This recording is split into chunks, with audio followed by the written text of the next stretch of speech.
सकते हो, पिला नहीं सकते हो, बीमार हो जाए तो इलाज नहीं कर सकते हो, उसको कपड़ा नहीं पहना सकते हो और उसका हक अदा नहीं कर सकते हो।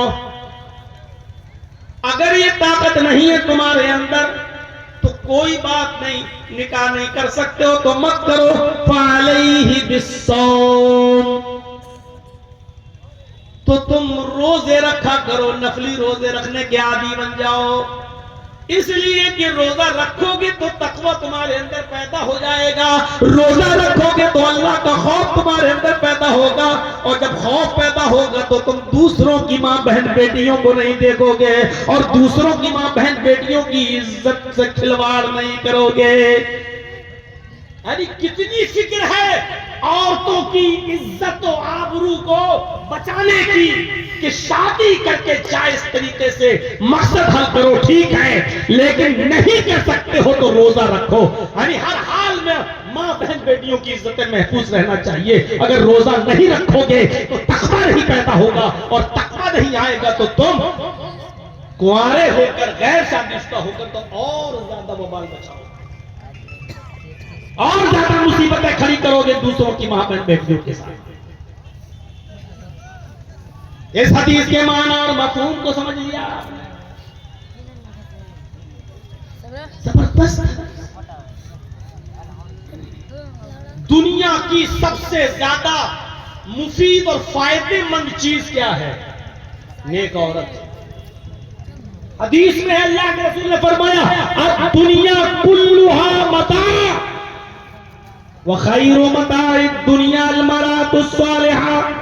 दुनिया की सबसे बेहतरीन फायदे की चीज कौन है? पूरी की पूरी दुनिया फायदे की चीज है। अब दुनिया कुल्लुहा मता, पूरी की पूरी दुनिया फायदा उठाने की चीज है। भाई हर चीज आपके फायदे के लिए तो पैदा की गई है। ये लाइट आपके फायदे के लिए, ये माइक आपके फायदे के लिए ताकि आपको दूर तक और जोर से इसकी आवाज मिल सके। घड़ी आपके फायदे के लिए, कपड़ा आपके फायदे के लिए, सूरज की रोशनी आपके फायदे के लिए, आसमान से बारिश आपके फायदे के लिए, ये जमीन आपके फायदे के लिए, ये हवा आपके फायदे के लिए। अब दुनिया कुल्लुहा मता, पूरी की पूरी दुनिया तुम्हारे लिए फायदेमंद है, फायदे की चीज है। लेकिन दुनिया की सबसे बेहतरीन फायदे की चीज क्या है? इसी दुनिया में सबसे बेहतर, मुफीद और सबसे अच्छा फायदा पहुंचाने वाली चीज क्या है? खैरु मताइद दुनिया अल मरअतु सालिहा, वो नेक औरत। जिसकी बीवी नेक है, जिसकी बीवी नेक है, शौहर के लिए दुनिया जन्नत है। और जिसकी बीवी नेक न हो तो वो शौहर के घर ही को जहन्नम बना देती। यहां जितने लोग बैठे हैं हमारी बात से इत्तेफाक शादीशुदा लोग तो रखते ही हो। आपको अपनी बीवियों का तजर्बा अच्छा होगा। नेक बीवी अपने शौहर के घर को जन्नत बना देती है, शौहर को पूरी दुनिया जन्नत नजर आती है। और बेहया औरत, नाफरमान औरत, नाशुक्री औरत, आप रिक्शा चलाएं, मजदूरी करके लाएं, एक दिन में 500 रुपए कमा के घर पे ले जाकर बस 500। उस शौहर के कलेजे से पूछो कि क्या बीत रही है उसे। वो बेचारा सुबह 9 बजे से अपने सर पर ईंटें लाद लाद कर उठाकर मजदूरी करता है, शाम को 500 रुपए लेकर आया है, उसने पसीना बहाया है, अभी उसने चॉकलेट भी अपने लिए नहीं ली है, वो 500 रुपए लेके घर पहुंचा और बीवी ने कहा बस 500। इसमें क्या होगा? पूछिए उस शौहर से, उसके दिल पर क्या बीतती है। तो ऐसी औरत घर को जहन्नम भी बना देती, शौहर को फिर जहन्नम नजर आती है। मेरे भाइयों, ऐसी बदकार औरत जो शादीशुदा होने के बाद भी अपने शौहर की अमानत में खयानत करके अपने जिस्म को किसी दूसरे मर्द के सामने परोस दे और पेश कर दे, ऐसी औरत भी अपने शौहर के लिए दुनिया को जहन्नम बना दे। बहुत ही सोच समझ कर टॉपिक। अब देखिए हदीस क्या कहती है, औरतों में मर्दों को ये मुसीबत खुद मोल जो ले रहे हो ना, बच सकते हो इससे। कैसे बचोगे, इसकी तरीका बताया अल्लाह के रसूल ने। आओ उस तरीके की तरफ चलते हैं। आओ थोड़ा सा टाइम दे दीजिए। अल्लाह के रसूल ने आपको इस मुसीबत से बचाने के लिए क्या कहा है, फरमाया तुन कहल मरातुल अरबइन लिमालिहा वल हस्बिहा वल जिमालिहा वल दीनिहा फज़फर बिज़ातिद्दीन। ये तरीका अपना लो, घर जन्नत बन जाएगा। औरतों के अंदर 4 चीजें देखी जाती हैं। शादी के वक्त 4 चीजें लोग देखते हैं। अरे पीछे कौन बोल रहा है यार, इनको भगा दो पीछे से, बजा डिस्टर्ब कर रहे हैं। तो उनका हुलमरातुल अरबइन, शादी के मौके पर आमतौर पर 4 चीजें देखी जाती हैं। पहली चीज लिमालिहा, इसीलिए आज घर जहन्नम बना हुआ है। शादी के वक्त ये कहा जाता है माल कितना मिलेगा। एक लड़का किसी लड़की से निकाह करता है तो पहले देख लेता है वहां मोटरसाइकिल मिलेगी या नहीं मिलेगी, और मोटरसाइकिल नहीं मिलती है तो देख लेता है कि 2 लाख 3 लाख 4 लाख 5 लाख 6 लाख हमें मिल रहा है कि नहीं मिल रहा है। शादी से पहले तय हो जाता है कि मोटरसाइकिल ना दो, गाड़ी ना दो तो इतने लाख रुपए हम बिजनेस करेंगे। लड़का बिजनेस करेगा, क्यों? लड़की के माल से तू बिजनेस करेगा, लड़की का बाप पैसे देगा तब तू दुकान चलाएगा। इससे तो बेहतर था कि तू इंटरनेशनल भिखारी बन जाता हो, ठीक ना? कितनी बेगैरती की बात है कि लड़की के माँ बाप के पैसे से तू बिजनेस करेगा। इसीलिए घर जहन्नम बना हुआ है। जब माल देगी 10 लाख रुपए तुम्हारा उसका बाप देगा तो तुम्हारी फर्मा बरदार बन के रहेगी। जब भी तलाक देने की धमकी दोगे वो कहेगी लाओ मेरा 10 लाख रुपए। हमने खुद अपने घर को जहन्नम बनाया है। तो उनका हुलमरातुल अरबइन लिमालिहा, माल देकर शादी की जाती है। वल हस्बिहा, हस्बुन नसब देकर शादी की जाती है। मेरा खानदान ये, उसका खानदान क्या है। मैं बीए पास हूं तो लड़की भी कम से कम इंटर है कि नहीं। मैं एमकॉम हूं तो लड़की भी बीकॉम है कि नहीं।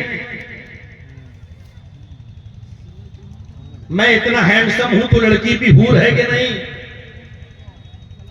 ये तो तीसरे नंबर पे हस्बो नसब पहले देखा जाता है, जात बिरादरी देखी जाती है, अपनी पोजीशन और उसकी पोजीशन देखी जाती है। लोग ताने ना मारे यार, तुम इतने अच्छे खानदान के कहां से शादी करके ले आए यार, तुम्हें वही मिली थी, उसी खानदान में जाने को थे। कुछ लोग होते हैं जो माल देकर शादी करते हैं, कुछ होते हैं जो हस्बो नसब देकर शादी करते हैं। वली जमालिहा, और तीसरी चीज बताइए, कुछ है जो लड़की की खूबसूरती, कुछ नहीं देखते, खूबसूरती देखते हैं। देखें है कि नहीं। खुद तो लंगूर है लेकिन बीवी हूर चाहिए। खुद चाहे जैसे हो लेकिन बीवी हसीन और जमील चाहिए, ये भी देखा जाता है। और जब बहुत खूबसूरत लड़की से शादी करके लाओगे और खुद बंदर और लंगूर की तरह शक्ल रहेगी तुम्हारी, तो तुम क्या समझते हो कि तुम्हारे साथ वो सेट हो जाएगी, तुम्हारे साथ वो एडजस्ट हो लेगी। कोई भी बात होगी तो फौरन ताने मारती हुई कहेगी अरे जा शुक्र कर कि मैं तुझे मिल गई, वरना तुझ जैसे लंगूर को कोई पूछने वाला नहीं था। जिंदगी भर वो तुम्हें अपने खूबसूरती का और तुम्हारी खूबसूरती का ताना तुम्हें मारती रहेगी। कुछ लोग होते हैं जो खूबसूरती देखकर शादी करते हैं, और अल्लाह के रसूल ने चौथी चीज बताई वलिदीनिहा। कुछ लोग होते हैं जो सिर्फ दीनदारी देखकर शादी करते हैं। हालांकि ऐसे लोग अब रहे नहीं हैं। दीनदार लड़कियां तो अभी बहुत हैं, लेकिन मसला यह है कि उनके पास माल नहीं है। मसला यह है कि उनके पास अच्छे खानदान की नहीं है। वो बहुत खूबसूरत नहीं है लेकिन दीनदार इतनी है इतनी दीनदार हैं कि वो अपने बाप को छोड़ के आएंगी तो ससुर को अपना बाप समझकर उसकी खिदमत करने को तैयार है। वो अपनी माँ छोड़ के आ रही है तो तुम्हारी माँ को अपनी माँ समझकर उनकी खिदमत करने के लिए तैयार है। मेरे भाइयों, आज के इस दौर में कौन है? एक फैसला करने को हम लोग गए थे, चढ़ बैठ रही थी हम मौलाना लोगों के ऊपर, उसकी बीवी, तलाक की नौबत आ गई थी। इसके साथ ऐसे नहीं, हम लोग निभाने गए थे मीटिंग में, चढ़ बैठ रही। ये हमसे कहता है कि मेरे बाप की खिदमत करो, मेरी अम्मा की खिदमत करो। मैं पूरे खानदान की खिदमत करने के लिए आई हूं क्या? मैं इसके बाप के कपड़े क्यों धोऊं? मैं इसकी मां के कपड़े क्यों धोऊं? थोड़ी पढ़ी लिखी थी, हमने कहा नहीं, गलत है। एकदम कैसे कहती है ना मौलाना साहब गलत? मैंने कहा नहीं, ये तो बहुत गलत बात है। सीधे कहती है मुझे दिखाओ हदीस में। मैं भी पढ़ी हुई हूं, मैं भी घर पे स्टडी करती हूं, कौन सी हदीस में लिखा है मुझे बताओ। मौलाना साहब, मैंने भी कुछ साल मदरसे में पढ़ा है, कहीं कुरान में नहीं लिखा, कहीं हदीस में नहीं लिखा कि बीवी अपने ससुर के कपड़े धोए, अपनी सास की खिदमत करे, कहीं नहीं लिखा है। मैं क्यों करूं? मैंने कहा बिल्कुल ठीक कह रही हो। तो उसके शौहर से कहा तुम्हें शर्म नहीं आती? तुम देखिए, बात को मैंने घुमाते हुए इस तरीके से कहा, मैंने कहा शर्म नहीं आती तुम्हें? वो एक औरत आई है, किसी की बेटी है, दीन का मसला जानती है, कुरान से वाकिफ है, हदीस से वाकिफ है। वो जानती है कि सास की और ससुर की खिदमत करना हमारे ऊपर फर्ज नहीं है। मैंने कहा यही ना? कहती जी कहीं नहीं आया कुरान और हदीस में, मैं नहीं करूंगी। मैंने कहा बिल्कुल मत करो बेटा, तुम्हें करने का कोई हक भी नहीं है। शौहर कहता है फिर कैसे? हम दिन भर काम पे रहते हैं, हमारे बाप को कौन देखेगा? हम अकेले भाई हैं, हमारी माँ को देखने कौन करेगा? मैंने कहा तुझे कौन मना करता है? तू दूसरी शादी क्यों नहीं करता? दूसरी शादी कर। शरीयत में तो दूसरी बीवी की इजाजत है, और जब दूसरा निकाह करके ला तो उस औरत से पहले शर्त लगा लो कि मेरी माँ की खिदमत करना पड़ेगी, मेरे बाप की भी खिदमत करना पड़ेगी। अगर वो इस शर्त को मानती है तो उससे निकाह कर ले। कहती क्या? मैंने कहा कुरान हदीस में अगर ये नहीं है तो ये तो है। कुरान हदीस में माँ बाप की खिदमत नहीं है तो मत करो, लेकिन कुरान हदीस में दूसरी बीवी की शौहर को इजाजत है, वो करेगा। उसकी माँ है बेचारी, आंखों से अंधी है, अपाहिज है, उसकी देखरेख कौन करेगा? वो बेचारा कमा के लाएगा तो तुम्हें खिलाएगा, बच्चों को पालेगा, तो उसके बाप को कौन देखेगा? उसकी माँ को कौन देखेगा? और तुम कहती हो शरीयत में नहीं है, तो शरीयत में जो है उसको करने दो। कहती है मर्जा मौलवी इसीलिए आया है और मेरे घर को बिगाड़ने के लिए आया है, बर्बाद करने आया है। मैंने कहा जाओ तुम दूसरी शादी करो। तुमने शरीयत का हवाला दिया, मैं भी तुम्हें शरीयत का हवाला दे रहा हूं। तुम्हारे लिए जायज है दूसरी शादी करना, और दूसरी औरत से कह दो कि हमारे माँ बाप की खिदमत है। बाद में पता चला कि अब खिदमत शुरू हो गई अपने आप। माँ बाप की खिदमत करना गवारा है, लेकिन सौतन बर्दाश्त नहीं। अब नहीं, ये तो कर लेगा, मौलवी इसको पट्टी पढ़ा गया है। अब वो सबसे ज्यादा गालियां मुझी को देती है। सुना है कुछ लोगों के मुंह से वो कह रही है कि मौलवी जर्जीर की तकलीफ तो सुनना ही नहीं चाहिए, वो मौलवी नहीं है, वो तो घर बिगड़वाता है। मेरे भाइयों, शरीयत को पहचानो। हम खुद अपने घर में आग लगाने के जिम्मेदार हैं। जब माल देखोगे, हस्ब नसब देखोगे, खूबसूरती देखोगे और दीनदारी को एक तरफ रखोगे तो करो, बनाओ अपने घर को जहन्नम, और दीनदारी देखोगे। फिर एक बात कह दूं, कोई जरूरी नहीं कि सारी दीनदार लड़कियां, सारी मदरसा